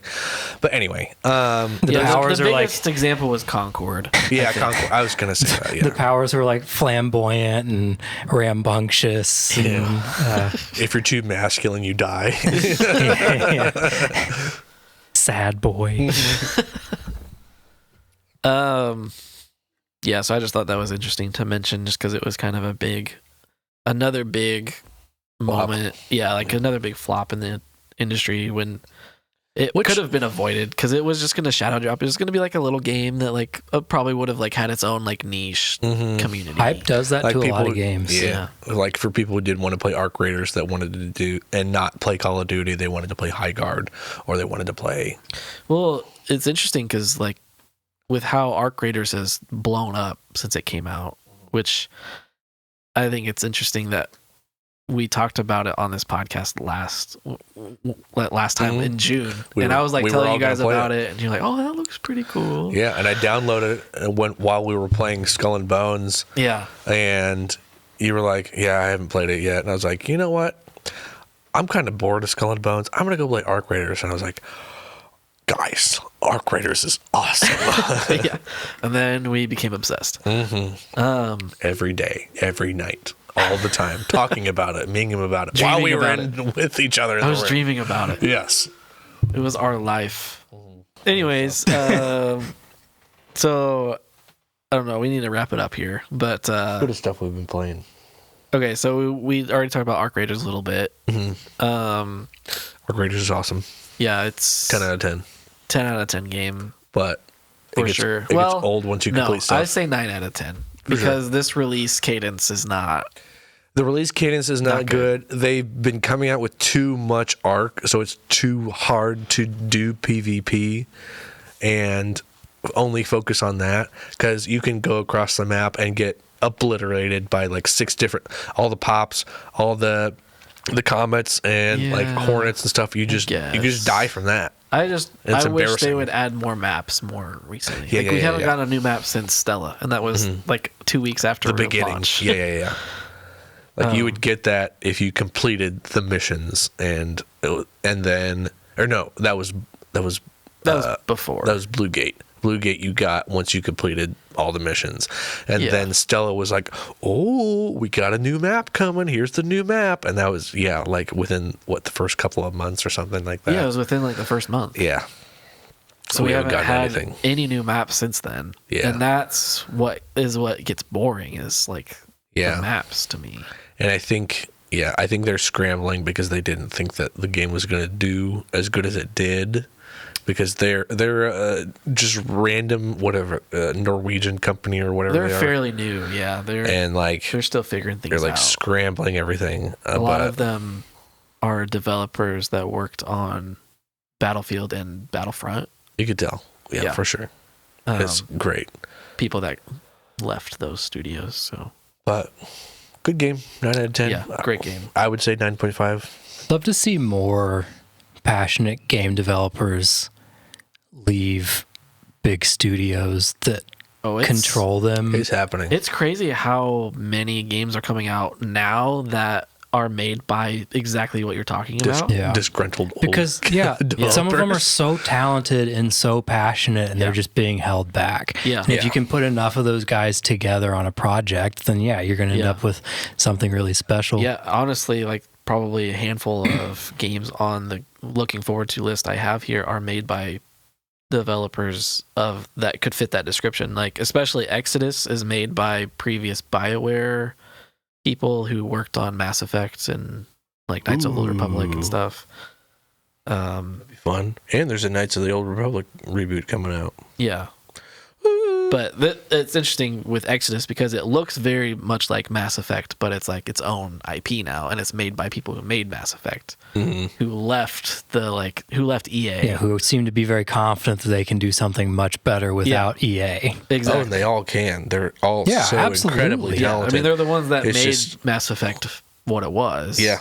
So It sucks that like the best, most talented game designers are the ones that end up being held back at major companies. Yeah. And that could be said for any talent, for even music, like being in a way, like the Miley Cyruses of the world. Some or of that's whatever. changing now, but Yeah, like people just being like, "Oh, I'm independent," like Taylor Swift or whatever. She's like, "I got out of my record label and now I'm gonna release the Taylor version," and it's like, whatever. But okay, it's better, I guess. For sure, it's your version. Yeah. Well, that just means she gets the royalties now. an interesting legal loophole for sure. Yeah.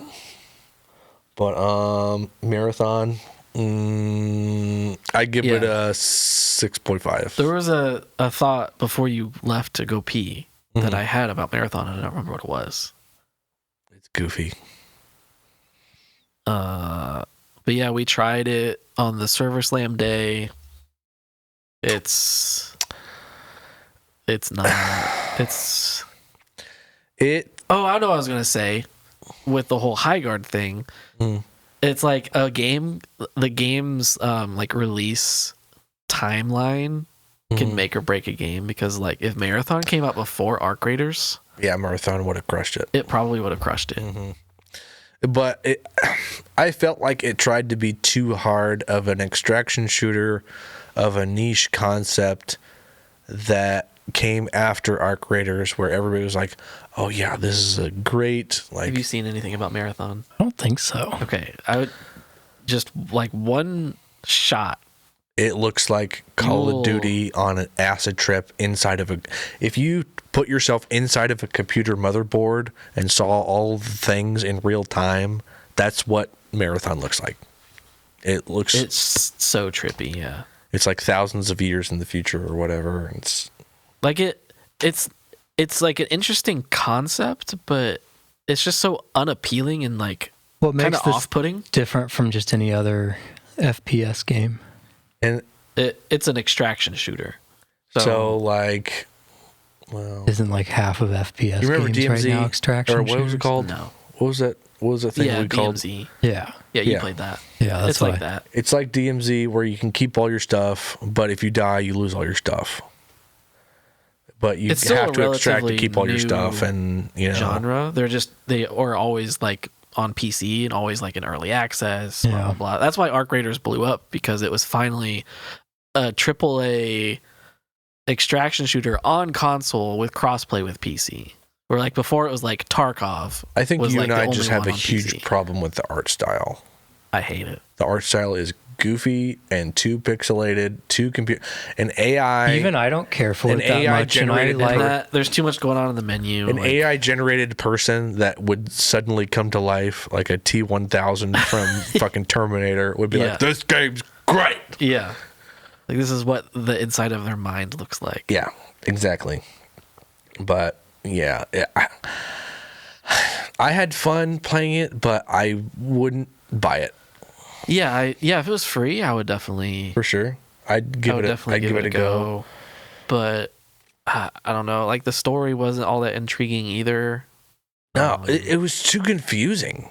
Like I couldn't understand it. Like every loading screen, there was like a moth eating some like pill or something like that. I was like, what the fuck? That's what I was saying. happening? Like the art style is off-putting to me. Like I don't enjoy looking at this. And whenever they would talk about something, they were like, the Kabooble Bob is fluctuated by all the robots in the Flub, and you're like, no, oh no, this is horrible. And then you do the thing, and you're like, okay. It's like doing an Easter egg in Call of Duty Zombies. You're like, why am I doing this? Do I need to grab the Scepter of Doom to be able to unlock the Key of Destiny? And you're like, okay. I think it was more like trivial than that even. Yeah. But and then you try to put it together and you're like, okay, why would I need to do this in real life? And you're like, I hate the menu. Like there's like all the little icons are just too confusing. Like look at that. What can you tell on that little icon was the health? Yeah. I don't know. Yeah. No idea. That's why I think it's one of the big reasons why Arc Raiders succeeded so much, especially on console, because they made everything look so believable simple and relatable. Relatable, but things that made sense. Like this is what a bandage looks like. Exactly. Like you know what you're looking at. Yeah. This is what a motor looks like. This is what oil looks like. Yeah. And then in this game, you're like, and every item takes up the same amount of space. Mm-hmm. Whereas like in this and like a lot of other like it's like Tarkov. Yeah, like each one takes up multiple spaces. You gotta this health takes up 4 slots. Yeah, you gotta like maneuver your inventory in a different like position to make it fit in your backpack. But this gun is really good, so it's purple and it takes up 40 slots. So you have to empty out your entire inventory to be able to take home this thing. And you're like, oh, I died. I lost it. Yeah. And anyway. That's Marathon. One of the things that bugged me too was just the endless like waves of enemies. Like you just sit in a building and it's like, oh, reinforcements inbound. Like, okay. And then they can walk up to you while you're downed and kill you. Yeah. So stupid. Yeah. It was not. Black Ops 7. It was not great. Yeah, we can talk about Black Ops 7 a little bit now that you have played it a little bit. I preferred Black Ops 6. That's what I'll say. Yeah. I preferred Black Ops 6. I think they tried to make it too like Black Ops 6 plus, where it's like futuristic Black Ops 6, and you're like, I don't like this. Yeah, we don't. Wall jumping and too many. We did not need it. Yeah, we didn't need it too quickly. We should have just had, Modern Warfare 4, and that should be open. I'll talk about Metal Gear Delta real quick. I like it. It's just coming off of video game like extraction shooters, where like Metal Gear Delta back in the day, I was so scared of dying or being scared of being caught or whatever. I mean, like, oh man, I have to go back to where I saved. But like playing extraction shooters, you're like, I have some, skin in this game. Like I have this, super ultra rare thing in my backpack that I can't put in my safety pocket if I die or whatever. And then, I'll just lose that. And that's like, 100,000, space dollars or whatever. But in Metal Gear Delta, I could just walk around with the whatever AK or whatever and just kill everybody and not do stealth at all. Yeah. But still a fun game. Graphics are amazing. Graphics are top tier for a Metal Gear game. Yeah. Get out of here, Daniel. But yeah, I'd say it's still Metal Gear Delta. Same way. Yeah, you go ahead. You get in that camera. But Metal Gear, I always loved Metal Gear. You and I feel like have a special bond with Metal Gear. It's always fun. Yeah. Especially Metal Gear 2 will always be my favorite, just because that's the game that came out when I was getting into video games, and I gave you all or whatever copy that was, Metal Gear, and I think it was also Metal Gear 3, Snake Eater. The 360. The 360 remakes. version, yeah. Yeah, I think they're still on my shelf down there. Always a great game. Kojima, weird guy. Weird dude. weird guy for writing games. Like, a lot of his games don't make sense at all, but it's still always fun because it has like that humorous aspect, but also serious aspect to it, like Death Stranding or whatever. Like, just weird but fun to play. Like, even Norman Reedus, who was the main guy for Death Stranding, he would be like, Kojima's acting points were always so weird. He was just like, here, you have a cat, now cry. And it's like, okay, why? but yeah, I like it. It's very nostalgic for me. I feel like if I just jumped into it as a new person, I would hate it. But it's nostalgic, it's fun, graphics are updated, so it's fun. Yeah. David, have you been playing old Madden still? I haven't been playing anything lately.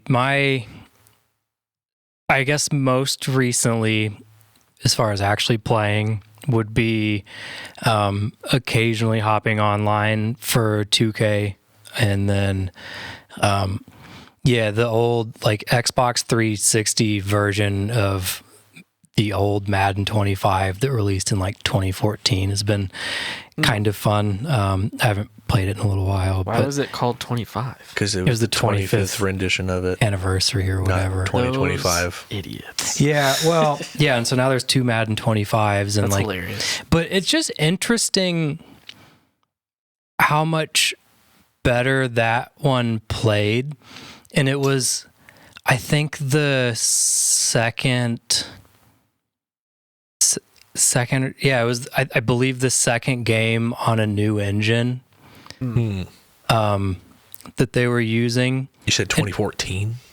Yeah. Oof. And it just, the gameplay flowed a lot better. Like, the physics were like much more natural, and like you would sometimes get like Compared weird, to previous ones or compared to modern both. ones? I mean, you would sometimes get some like random like ragdoll animations here and there, but nothing nothing always great. nothing crazy or bad. Yeah. But it's just you know, it wasn't completely dialed in yet.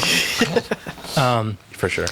But versus like now everything's like strictly animation based, and like if you're trying to run the ball, you like glued a line, like your offensive line, or like it's really difficult to like throw the ball over a linebacker, which was kind of a problem in this other one too. But anyways, it just feels better and plays better. But I think it was, You think that's more nostalgia or just actually no, because I didn't legitimately it play feels that more much growing natural? up, because Okay.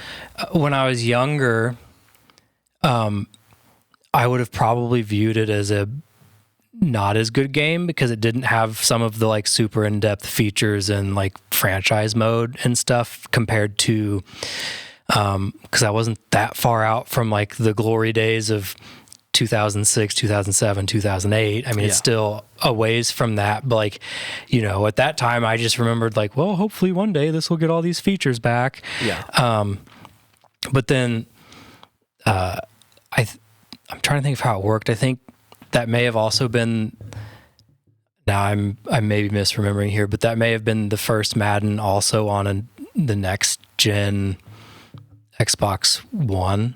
So it was on the 360 and Xbox One, and they abandoned that engine for EA's Frostbite engine. Yeah. And it's just they've just never figured it out. Yeah, because it's not a first-person it's shooter not for engine. that. It's a Battlefield engine. Yeah, and so so that's given me my football fix semi recently, and then I haven't, like I said, I haven't been playing games a lot. I've been sort of loosely following some here and there. The one interesting one that we've talked about a lot for a long time, so Star Citizen is like the big open world game that's been in development since like 1872. So they are still eyeing a 2026 release date for the single player Squadron 42. We'll see. And while my guess is that it gets pushed back and delayed into 2027, I think that it is actually getting close. Like my guess is, so.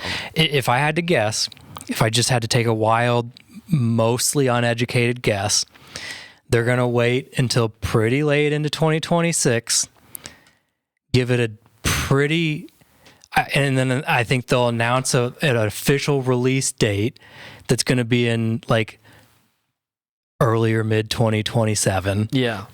Because they'll be like, well, if we're going to push it back, we need to at least give them, this is a firm date. Yeah. And then they probably push that date back like one time, but it won't be like a big pushback. So like, Yeah. my guess is like mid to late 2027. Yeah. I do think it's pretty close. Yeah, because apparently it's a feature single- complete Yeah, is it's what they a- say. Yeah. And so now they're just polishing. It's just a campaign. Yeah. Not even like the open world. Yeah, they can fake some things where it would be a lot harder to fake, Yeah. but It's been 10 is- years, more than 10 years, yeah. right? Well, the problem is that the studio gets a lot of flack for how long the games have taken. Because I think like I don't follow it that close, so I may get some dates wrong here, but I think the like crowdfunding started in like 2012. Yeah. And then they were like getting pretty far into the building like their single player game. But like they made so much off of the fundraising that it like changed the scale. So then they're like, well, let's do this single player and this like big MMO like open world game. Let's hire AAA actors. Yeah, and then play things. it just kept growing and growing. So then, like, you know, say 2016, they were probably as close to a finished game as they are now. But like the game that they're finishing and working on now is just not the same game that it was in 2016. And so I do actually believe that they're probably getting kind of pretty close on the single player campaign. Yeah. But it has to be great. Yeah. So I've just been kind of keeping an eye on that from afar. Yeah. And some other like of the niche like space games. There's another one called Space Engineers 2 that looks interesting and really kind of good. But Yeah. I'm looking at this stuff from afar, so I'm not going to go into the details. But that's pretty much it for me at the moment. Yeah, we can wrap it up there. We had another section for like games we're looking forward to, but there's Next a lot. time. And Too many. yeah, we can do that next time. Yep. So, Brad already knows about this, Jacob, but in the recording studio, it's got a half bath. And the Okay. So the toilet seat, like as men, most of us stand to pee. It's like you lift the toilet seat up, you pee. On this toilet, I don't know why, and I'm sure I can fix it, but like I kind of almost don't want to. Like the seat, you lift it up and it just slowly like falls down. it's so annoying. Like it falls down literally like at the speed like this. Yeah. Like, And You gotta push out your pee you real gotta fast. push out. Yeah. I just think it would be a hilarious ongoing joke every time people are in the studio, especially like if it's a guy and a girl or something. And I'm just like, restroom's right over there. You know, John, you're going to hate the bathroom. Sally, you won't even notice there's a problem. And then they're like, Sally's gonna be like, well, what do you mean? What do you, of course, like if there's a problem, I'm going to notice it. No, you're, trust me, it's just for the guys. The bathroom's fine for you. Just be like an old witch. You'll have to see. Yeah. And then like having them like go into the bathroom and like girl can't figure it out. And then like as soon as the guy walks in, he's like, dang it. And then she's like, what do you mean? It's like a huge wet spot all over his shirt. It's like, what the fuck? Yeah. So I just think that it would be a really funny joke, as annoying as it is. Yeah. But To keep like a score So- thing, like who can like finish peeing before it like closes. Definitely not me. Who comes out with an angry face if you didn't tell them? Or Just keep a camera pointed at the door of the bathroom so you can see people's reactions as they come or in. flip the spring so where if you put it down, it just automatically starts going up. You have to bend all the way down to hold it down. So you can that'd sit be on terrible. it. That would be awesome. Also, all Just like no women allowed. all of the toilet seats in my house, in my new house, I don't know why, but you almost have to like push them down. Like you can't just like set them down. So now whenever I'm anywhere else, I'll go to put like a toilet seat down because I'm a gentleman, and I'll like start pushing it down. It just slams, Yeah. and I like it. Yeah, and it sounds like I'm probably like fighting with the toilet. Yeah. And so now my habit is like I am done in the bathroom and just smash. Yeah. Yeah. Sorry, that was super random. One weird quick thing. I heard from a doctor that men are supposed to keep the toilet seat down because the big toilet seat, when you splash, it's supposed to keep in all the extra liquid or whatever and bacteria whenever you pee into it. And as men, if you pee on the toilet seat, wipe it up. But like that's supposed to like help don't keep wipe it in up. the water splashes. No, I've heard like it keeps like makes sense. micro Yeah. splashes. Micro splashes. Yeah. Yeah. That makes sense. That's like one of the worst experiences in the world is if you're like at a pool wearing flip-flops and you pee at a urinal and you can like feel the spray on your feet. yeah. Yeah, I think it's Yeah. that's like an old Daniel Tosh joke. He's like, you stand at the urinal and you haven't peed yet, and you feel something wet on your foot. Ooh. Somebody's standing right next to you. Yeah. No. Good being back after about a year. See you in 2027. Yeah, No, hopefully we'll be able to do the next one from the new studio. Hope so. Yeah. now that it's warmer out and we have a new place to set up at. Yeah. And Do it from the pool. Yep. yeah. Dude, that'd be sick. Honestly, Poolside yeah, with all the kids running around. That'd I be could awesome. bring that portable interface and we could do it. That would be sick. That'd be super fun. So yeah, we don't know when that's going to happen, but hopefully before 2027. Probably So, about the time that Squadron 42 releases. yeah. For sure. Yeah, we'll just go by their time. Yeah. If they delay it, Which, then- might be before or after GTA. Yeah. We'll find out. all right. We'll see you next time. All right. Bye. Bye. Who knows where you'll end up? Depends on how long my parents live. I don't know. But That would be No, nice if we'll- you could just take that. we're thinking. Tell me about it. I'm thinking about killing them. No. Erase that.